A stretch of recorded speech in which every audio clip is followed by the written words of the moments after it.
Olá!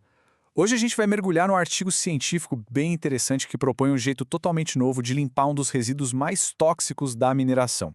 E a solução, olha, vem de um aliado bem surpreendente.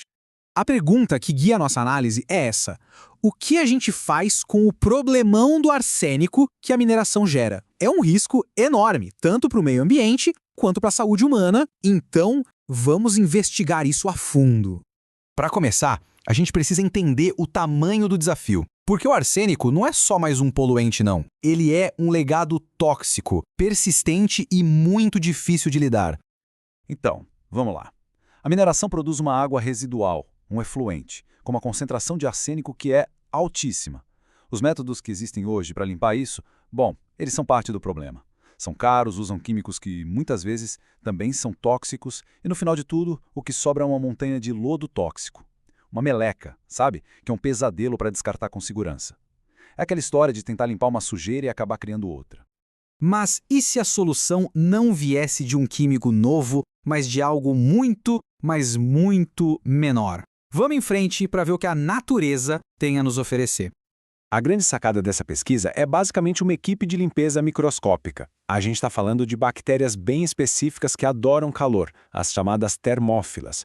Elas vivem tranquilas em ambientes super hostis e o metabolismo natural delas é a chave para todo esse processo. O nome do processo científico por trás disso é biomineralização. Mas o mais legal aqui é a simplicidade da ideia. Pensa assim. Os micróbios comem o ferro que está dissolvido na água e o transformam numa forma que age como um ímã superpotente, sabe? Que vai lá, atrai e prende o arsênico.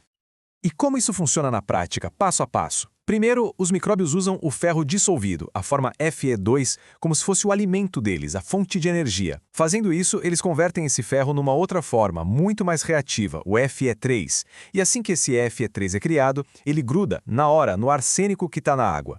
E aí, essa união de ferro e arsênico forma uma partícula sólida, que fica mais pesada e simplesmente vai para o fundo, sai da água. É um processo natural, super elegante.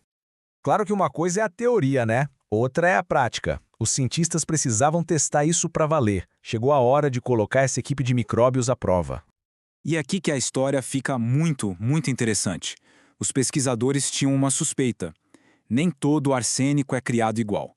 Existia uma variável-chave que podia ser a diferença entre o sucesso e o fracasso total do experimento.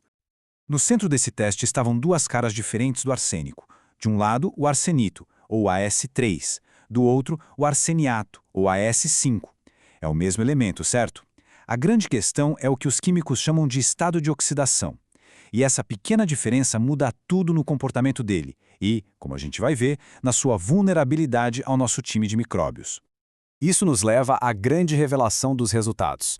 Uma história com dois protagonistas bem diferentes e um final surpreendente. O primeiro resultado foi com o AS3, o arsenito. E foi bem decepcionante, para ser sincero. Os micróbios sofreram para lidar com ele, removendo menos de 12% do arsênico. Nesse ponto, o processo todo não parecia lá muito promissor.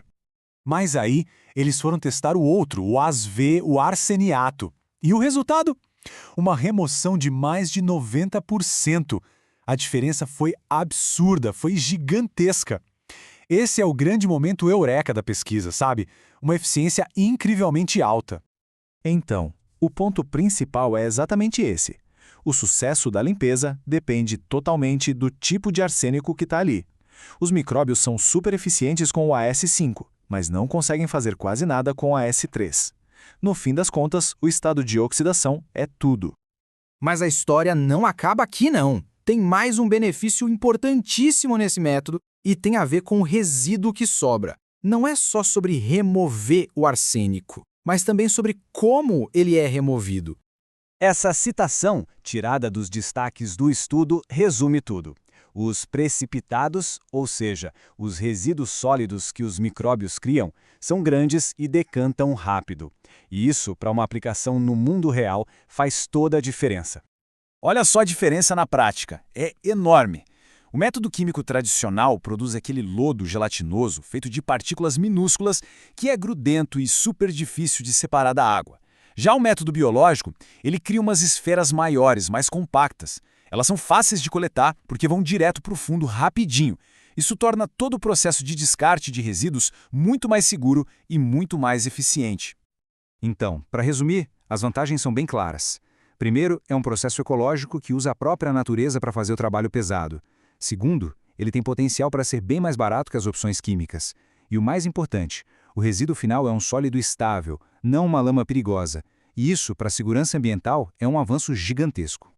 E isso tudo nos deixa com uma última reflexão. Essa pesquisa mostra o poder incrível que os micróbios têm para resolver um problemão de poluição industrial. E aí a gente fica pensando, se eles conseguem fazer isso, que outros desafios monumentais, sei lá, da poluição por plásticos até a captura de carbono poderiam ser resolvidos se a gente trabalhasse junto com os engenheiros mais antigos e engenhosos da natureza?